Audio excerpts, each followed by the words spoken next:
Happy New Year, everybody. I hope you had an amazing holiday season and you are ready for 2024.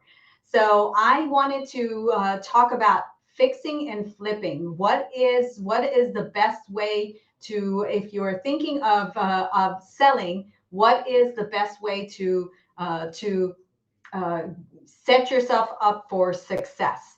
So, sometimes when you have a property that needs work, you're wondering what is the best course of action. Should I sell it as is, or should I fix it up and possibly get a lot more money? And that is a very good question, and a question that that comes up for a lot of people.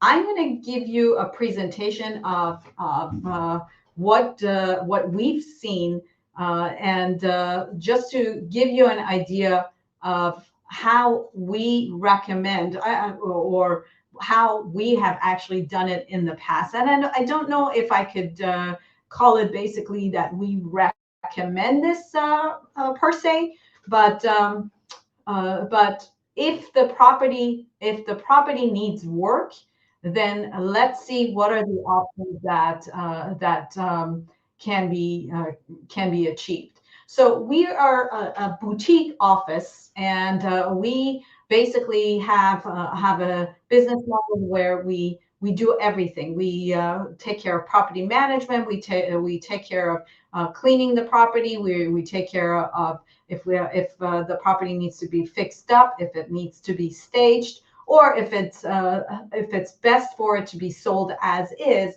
Then that's what we recommend as well.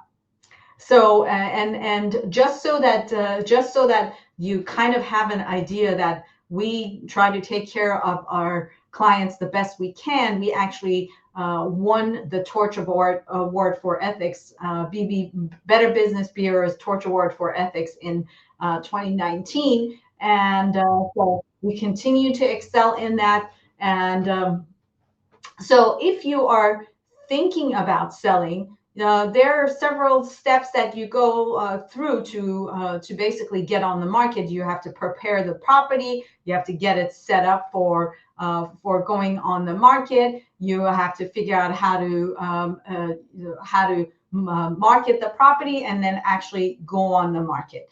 And so when you are listing with us, the what we're trying to achieve is to get you the most amount of money, and also to make sure that we are giving you as much communication as possible. So these are samples of some of the properties that we have sold where they have been fixers. Now you may think that this property, being a heavy fixer, is not going to be sellable, and the facts of the matter is a property that's completely fixed up has one kind of buyer, and that is somebody that's basically ready to move in and bring their toothbrush and start living happily ever after.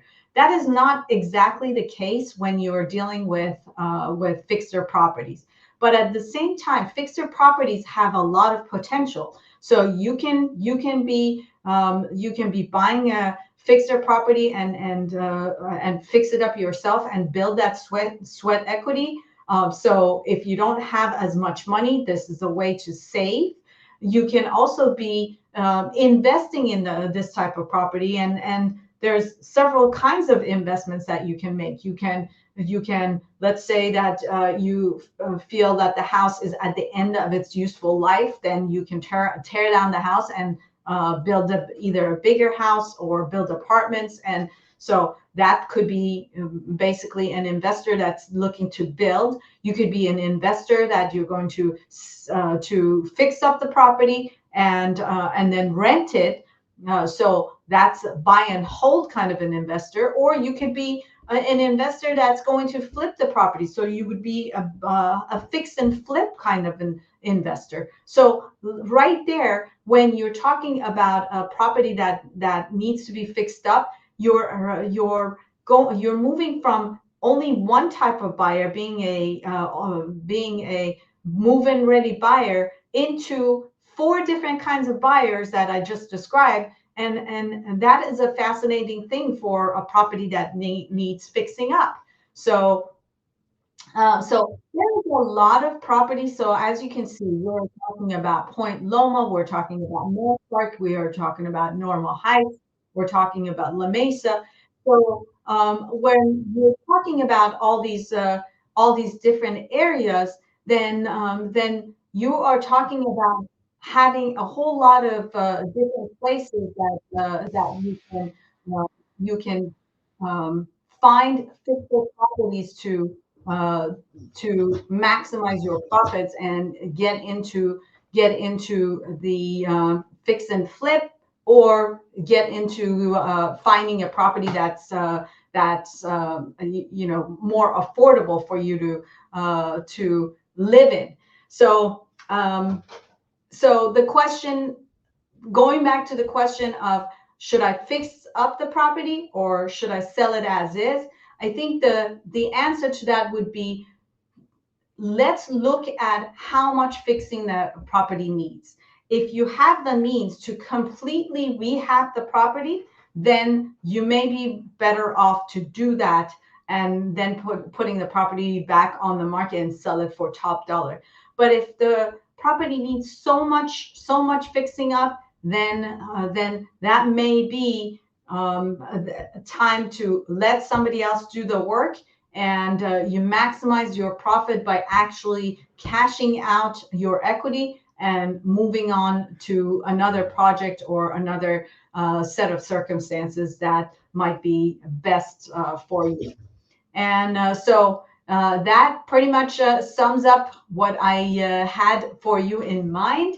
And thank you so much for joining me today. And again, if you are thinking of selling, there is my phone number, and I'm always happy to, you can text me or email me. If you are thinking of emailing, there is my email address. And I'm also active on Instagram or on Facebook. You can find me as Roxanne Govari, and very happy to help you. And thank you so much for joining me today and watching this episode of our show. Have a great evening.